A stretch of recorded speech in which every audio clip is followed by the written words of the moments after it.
आज एक बहुत बड़ी समस्या है हमारे लिए। वो है डिप्रेशन, अवसाद की बीमारी। हर दूसरा व्यक्ति इस रोग का शिकार होता जा रहा है। उसके कई कारण हैं: पारिवारिक, सामाजिक, स्वास्थ्य, शारीरिक व मानसिक समस्याएं और गंभीर बीमारियां भी इस रोग का मुख्य कारण हैं।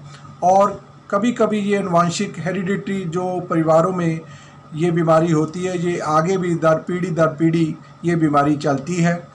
और दूसरी बात है कि आज भाग-दौड़ की ज़िंदगी में हर आदमी की जो लाइफ है बड़ी फास्ट हो गई है।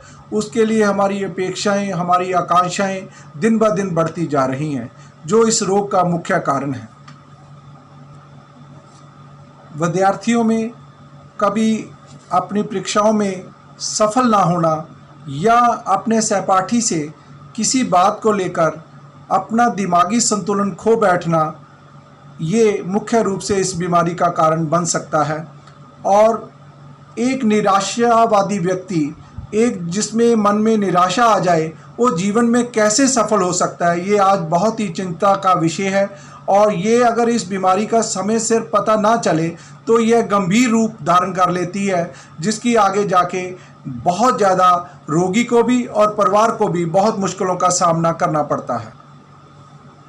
दूसरी बात ये भी है कि आजकल जो स्टूडेंट्स हैं और पेरेंट्स के बीच में जो एक बहुत बड़ी समस्या है कि जो स्टूडेंट्स का झुकाव होता है, मान लो वो डॉक्टर बनना चाहता है और उसकी फैमिली कहती है कि तूने जुडिशरी में जाना है, जज बनना है, या एक व्यक्ति या एक स्टूडेंट अपने जीवन में वो एक प्लेयर बनना चाहता है, उसको कहते हैं इंजीनियर बनना है। जब ऐसी बात होती है, किसी को थोपकर किसी चीज़ को सिखाने की कोशिश की जाती है, ये भी एक बहुत मुख्य कारण है जो डिप्रेशन का है।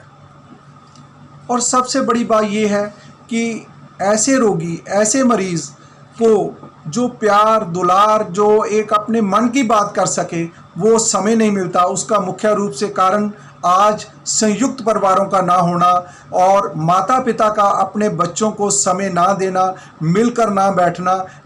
और दूसरी बात इसी तरह बुज़ुर्गों में है, बुज़ुर्गों के पास बच्चों का ना बैठना, उनका अकेलापन, उनका ऐसा अकेलापन उनके मन में ऐसी गंभीर बीमारी पैदा कर देता है जिसका इलाज करना बहुत मुश्किल हो जाता है।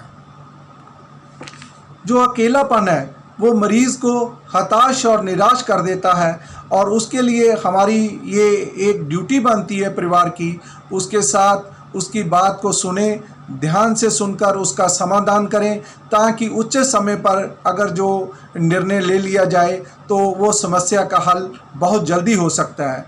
ऐसे मरीज़ों की पहचान क्या है? ऐसे मरीज़ों को अगर ध्यान से देखा जाए, समझा जाए, तो समय पर उपचार कर दिया जाए तो ये बीमारी बहुत जल्द ठीक हो जाती है। ऐसे मरीज़ अक्सर अकेले में बैठते हैं, चुप रहते हैं, छोटी छोटी बात पर गुस्से होते हैं, खाना ना खाना, थकावट महसूस करना, चक्कर आना, सुस्त रहना या नींद ना आना या बहुत देर सोते रहना, ये इन बीमारियों के लक्षण होते हैं। और ऐसे में उनको हमें समझना है, तभी हम उनको ठीक कर सकते हैं। अगर समय पर उनकी मरीज़ों की पहचान कर ली जाए तो उसका समाधान भी बहुत जल्द है और रोगी बहुत जल्द ठीक हो जाता है। और उसके लिए हमें जो विशेष रूप से ध्यान रखना है, उसके लिए सबसे पहले तो है कि अगर बीमारी बहुत गंभीर रूप ले चुकी है तो तुरंत डॉक्टर से परामर्श करना चाहिए, डॉक्टर से कंसल्ट करना चाहिए। और उसके लिए जो दूसरी बातों का ख्याल रखना है, उसके लिए रोज़ाना सैर, योगा, प्राणायाम, मेडिटेशन, ये सारी चीज़ें बहुत ज़रूरी हैं।